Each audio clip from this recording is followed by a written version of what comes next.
Hello, Shavua Tov. It's a Saturday night, a Motzei Shabbos. It's also Lag Bomer, so I thought it'd be a good time to make a fourth recording. And in this recording, I'd like to share three more gematrias. The first gematria that I'd like to talk about is the word Bamidbar, which is coming up in several weeks.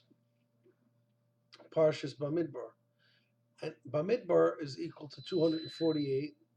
248, as we all know, is Ramach. Reish Mem Ches. It means the 248 um, limbs of the human body. So but the reason why Bamidbar would be 248, representing the entire human body, is because the Bamidbar, while the Jews were in the desert, they were in the Anane Akavod, which means the clouds, the clouds of glory that God provided the Jewish people in the desert to be safe from any kind of insects, reptiles. It was really the safest time that the Jewish people ever had so far. Prior to the arrival of Mashiach, the 40 years in the desert was like 5 stars, an understatement. What kind of treatment they had with food and caring for their clothing and their safety and all that. So that's why Bamidbar may be one reason why it may be equal to 248. Another little gematria that I'd like to share is that says in chapter 121, which is Kuf Chaf Aleph, and that parak of Tehillim begins, Shilam Alos Esa Ainai El Aharim. I raise my eyes to the mountains. My ayin Yoav Ezri. From where does my assistance come? My salvation comes from where? And the word my ayin is equal to 101. And our Gemara, our Talmud has taught us that 100 is still not the same as 101.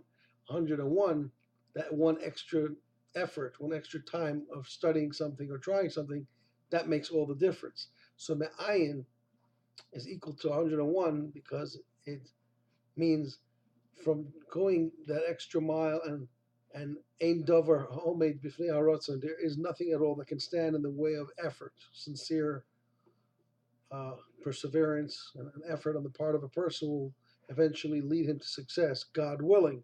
So Ma'ayin Yova Ezri, the 101st try, that one last they say about a inventor named Edison, that he had thousands of attempts before he got the light bulb to go, but it was that last one that he did, which finally ended up being successful. That's the one. That's the 101.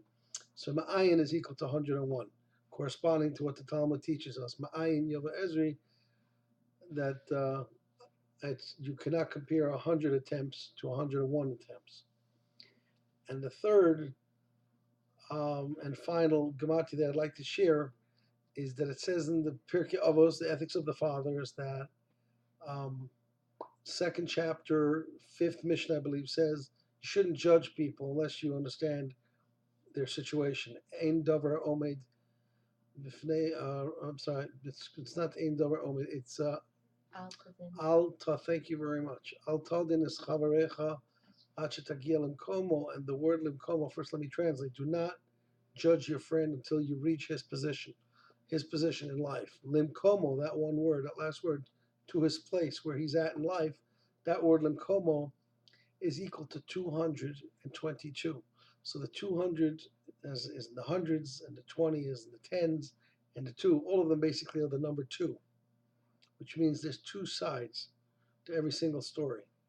Every time we have a relationship with a person, or we have some sort of connection on a very basic level, even, we right away, sometimes, unfortunately, we'll jump to conclusions, but there are 2 sides to each story.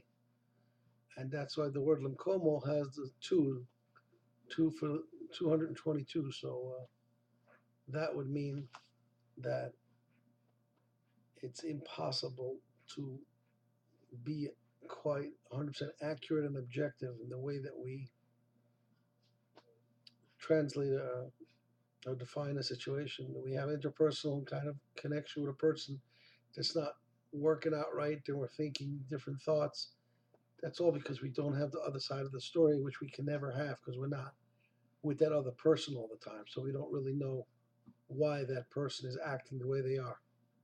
Have a wonderful week. Thank you very much.